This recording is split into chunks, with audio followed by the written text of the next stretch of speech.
다정한 참견. 네, 안녕하세요. 다정한 참견의 다혜 희동입니다. 네, 오늘은 이별을 통해 관계가 더 돈독해지는 사람들이라는 주제로 이야기를 나눠보도록 하겠습니다.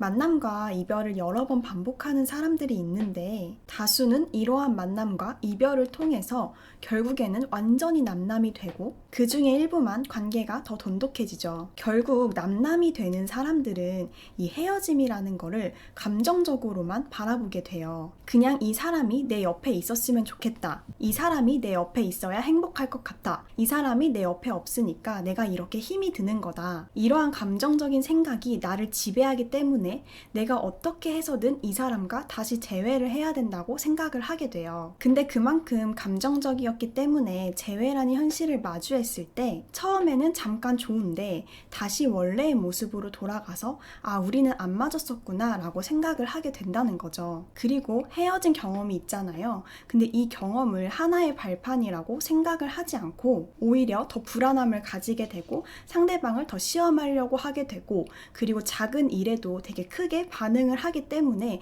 더 관계가 지속하기 어려워지게 되는 것 같아요. 지금까지 저희가 많은 사례를 지켜봐왔는데 그 중에서도 재회에 성공을 하시고 지금까지도 종종 저희에게 연락을 주시는 분들이 있어요. 그런 분들의 이야기를 들어보면 우리가 이전에 헤어졌던 거에 대해서 좀 감사하게 생각을 하시더라고요. 이거는 저도 똑같이 생각을 했었고 과거 영상에서도 똑같이 말을 한 적이 있었는데 우리가 그때 헤어지지 않았었더라면 지금처럼 잘 만나고 있지 못할 것이다 라고 확신을 하거든요. 왜냐하면 그때 우리는 굉장히 미숙했고 서로 이 관계를 잘 이끌어 나갈 만한 능력이 안 됐었어요. 그래서 이런 차이가 좀 있는 것 같아요. 결국 끝나는 분들은 우리가 이전에 헤어졌던 기억이 있기 때문에 혹시나 또 그런 일이 일어날까봐 불안해하고 반대로 잘 만나고 계시는 분들은 우리가 과거에 헤어졌었으니까 이제는 서로 소중함을 잊지 말자, 더 감사하게 생각을 하자 이런 마인드를 갖고 계신 것 같고요. 그러니까 결국에는 똑같은 상황이라도 내가 지금 이 상황을 어떻게 바라보느냐에 따라서 앞으로의 과정과 결과가 완전히 바뀌는 것 같아요. 그래서 사소한 관점의 차이로 분명히 결과가 바뀔 수 있다라는 것을 기억하시면 좋을 것 같습니다. 그리고 또 하나의 차이가 있다면 결국 이별로 끝나는 사람들은 왜 헤어졌는지에 대해서 깊게 생각을 안 하세요. 당연히 그 당시에는 그 문제에 직면을 했었기 때문에 어느 정도 생각은 하겠죠. 하지만 그 목적이 문제를 해결하려고 한다기보다는 일단은 다시 만나보자, 만나서 생각해보자 라는 식이거든요. 그리고 이런 분들은 하루하루가 되게 조급해 하세요.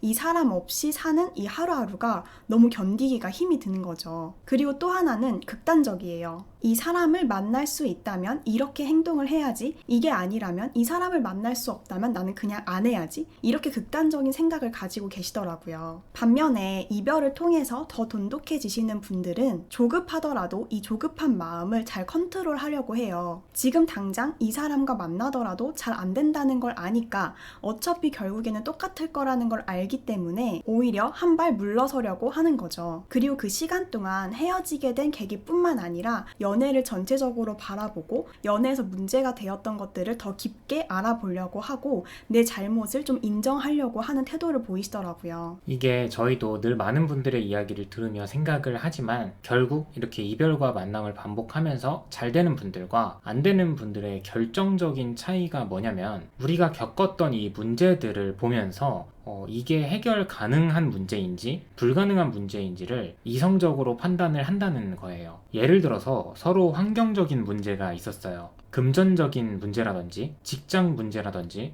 아니면 뭐 집안의 문제라든지 아니면 서로 거리가 너무 멀었다든지 이러한 문제들이 이별의 큰 원인 중에 하나였었는데 시간이 지나면서 내 노력으로 해결을 했든 아니면 내 노력이 아니더라도 자연스럽게 해결이 됐든 어찌됐든 해결이 된 거죠. 이런 경우는 다시 만나도 충분히 그 관계를 잘 이어갈 수 있는 경우라고 생각을 해요. 가능성을 놓고 봤을 때 충분히 해결이 가능한 문제라고 생각을 하거든요. 확률이 높고 그러니까 결국에 상대방이 봤을 때도 납득이 되는 거고 설득이 되는 부분이기도 한 거고요. 근데 반대로 뭐만 하면 화를 내요. 막 집착이 심하고 자존심이 세고 말투가 별로고 이러한 성격 성향들은 잘 안 바뀌어요. 그 사람을 위해서 바뀐다라고 말을 하면 사실상 더 더 신뢰가 안 가게 되죠. 그러니까 본인이 지금까지 그렇게 살아왔는데 내가 너를 위해서 바뀌겠다고 하는 거는 솔직히 감정적으로 이야기하는 부분이 크다고 생각을 해요. 그리고 이걸 실현할 가능성도 굉장히 낮잖아요. 딱 들어봐도. 그리고 잠시 바뀌는 척을 하더라도 원래의 모습으로 돌아올 확률이 굉장히 크고요. 그래서 이러한 문제는 단기적으로 해결할 수 있는 문제는 절대 아니라고 생각을 해요. 굉장히 장기적으로 내가 좋은 습관들을 들이면서 좋은 마인드를 가지려고 노력을 해야 되는 부분인 것 같고요. 그러니까 물론 진짜 바뀔 수는 있죠. 근데 확률이 굉장히 낮다는 겁니다. 그러니까 상대방도 굳이 낮은 확률에 베팅을 하고 싶지 않은 거고요. 그래서 잘 되든 안 되든 우리의 상황을, 나를, 그리고 상대방을 최대한 신속하게 인정을 하는 것이 가장 중요하다고 생각을 합니다. 반드시 인정을 하셔야 그 다음 단계로 넘어갈 수 있다는 거를 꼭 기억하셨으면 좋겠습니다. 네, 오늘도 영상 시청해주셔서 감사드립니다. 지금까지 다정한 참견의 다엘 희덩이었습니다. 안녕.